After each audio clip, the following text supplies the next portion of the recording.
Any other questions? I think we have time for some more. Yes? Like, specifically with Hiei being one of my favorite characters, what did you add to him beyond just the lines that he gave you? The anger and awesomeness. Yeah. I channeled my short, angry person, which was me in 9th grade. Because Priscilla Carmichael wouldn't go out with me because I was too short. Yeah, to you, Priscilla. She's actually a lovely girl. Yes. With character research, some of the anime specifically, because some manga isn't translated, or maybe it's hard to get a hold of some of those materials. What do you do when materials aren't available from the original series to kind of help? Well, the director usually has a good handle on it. They've trolled the forums and they've sought out the extra resources. When it gets difficult is when we're like writing Hetalia. It's like there's no way to make that. We had to shift it a bit to make it more American, but try to keep the same flavor. But then you're also doing like huge amounts of research on all the different countries. We're like, Sealand? What is Sealand? Looking around, you're like, this is a real thing. What are you talking about? My little cousin is the best Sealand ever. Oh, really? Mm-hmm. She's so cute. I'll have to tell someone. But so Italia was a real challenge research-wise, but that's what makes it really fun, when you really get to dig into it. It's no fun playing a character who goes, I love this burger. Hey, I love America and Eric Vale. You can't diss him. Erica Vale? I love Eric Vale. I love it. Eric just directed me in a, I don't think I can say what video game it was. Aww. Something 2. I love that one. It'll be on the internet soon enough. But I played an Irish character, but so yeah, Eric's a great. Do an Irish voice. Do it. I can't do an Irish voice. It's not going to happen today. Sorry. My Irish accent. Yes. What's the craziest done to liven your character? The what? Any character. What's the craziest thing you've done to? The craziest thing I've done. To bring your character, any character to life. Okay. You can answer more than once. I'm trying to think. He's channeling his brain. Oh, when I played Alceste in the Misanthrope, and I made them braid my hair in little cornrows with beads at the end. That wasn't really crazy, though. I wanted to chip out one of my front teeth for a movie, but the director wouldn't let me. He was like, "This is low budget." I'm like, my father-in-law's a dentist. So don't chip out your teeth. Yes. So, Buttons. I'm cross-country skiing towards you. If you're so fond of Italia, why doesn't Russia like you? Thingy right here. This is not question I can answer. You will have to talk to Russia about this. I'm sorry. I saw Russia outside. Yes. Don't knife me. When you audition and you get the role, do you think it's better to do research on the character or go into it raw so you can make it your own? Depends on the character. There's some that are coming down that you know, like Kululu. Like, I better listen to the Japanese and try to embody that and make it feel like that. When it came to Hetalia in Austria, I was like, well, this is mine. You know, I'll do what I want with this because it's a different lens. It's a Japanese lens on all of these countries, and we had to shift it to an American lens. Because you would never hear the Japanese making a joke about dolphin sandwiches. Which we did. I believe we got in trouble for it. Jamie Markey and I tried to get into serious trouble with that show. It was a lot of fun. At the very first screening of Italia, we got talked to by some higher-ups at Funimation because it's the first big screening, and the first joke that comes out is I think Italy comes up to Germany and goes, I brought you a present, and Germany goes, what is it, another Jew?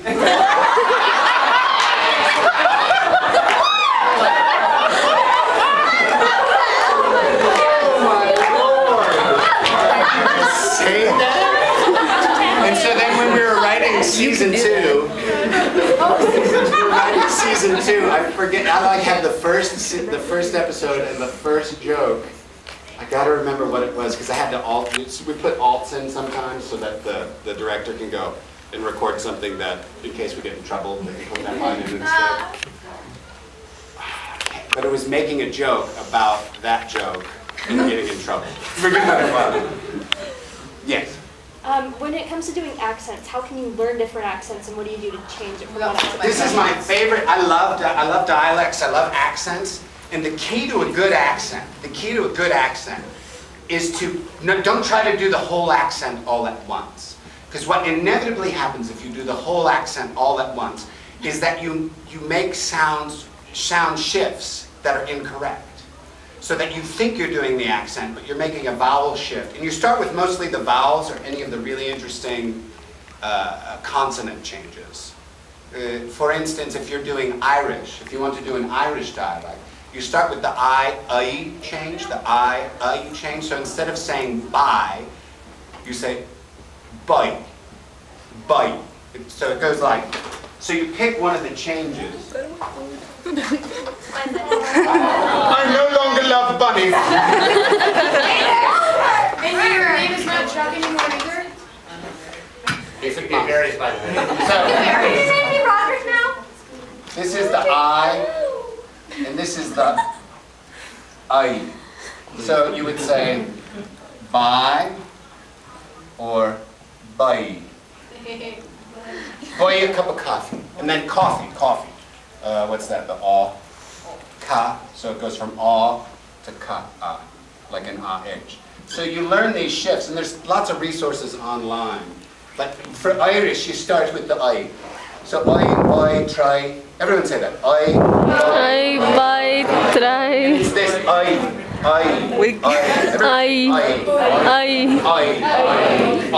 try to buy fried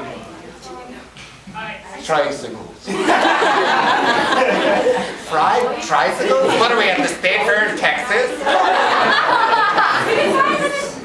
So if you start with one of the vowel shifts and get good at that first vowel shift and then add another vowel shift and practice it and then you get the placement of it, because Irish is very focused forward.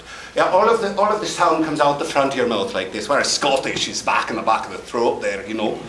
And so they all have different places where they land. But you start just by adding these vowel shifts together in the consonants until you have the complete picture. And the great thing about a dialect is if you get one of the vowel changes, like this I vowel change down really well. I try to buy things when I go outside. All I made in that sentence, I try to buy things when I go outside. All my shifts are only the I's. I made none of the other shifts that you should make. So you can give the impression of a dialect just by being really good at one of the shifts. And the other thing to remember is that dialects, there's a massive range in dialects. Some Irish, I mean, there's 17 different dialects of Irish. So you can make it your own. Yes? So do you find yourself slipping into accents when someone with them? Oh yes, I do that all the time. I also have different Starbucks. I have my Russian Starbucks, I have my Irish Starbucks, I have my Scottish Starbucks, and I have my deaf Starbucks. I think I'm Irish. No. 5 minutes, they said. That's all right. Yes. Do you ever like trick people into thinking you really are like Irish? Oh yeah, all the time. Yeah, all the time. And that's one of my favorite things to do because it's just so interesting for them to be like, I waited on the guy today and he was from Ireland. But he wouldn't say where he's from, he just kept saying he was from Fort Worth. Because I don't lie, they're like, where are you from? I'm like, Fort Worth, over on the east side. No, really, where are you from? Well, originally I was from Chicago. No, I mean, I can hear it in your voice. Oh, that's the Chicago. Yes. My best friend really wants to go into stage acting and musicals. Mm-hmm. What do you think would be the best advice besides going to Los Angeles or Dallas? Are they going to go to college? Yes. Just study hard in college. Don't get into the drinking crazy debauchery. Frat. The weird thing in my college, everyone was like, party! And I was like, Shakespeare! So if you get, I mean, it starts right away. So, and just do it all the time. No one is stopping anyone.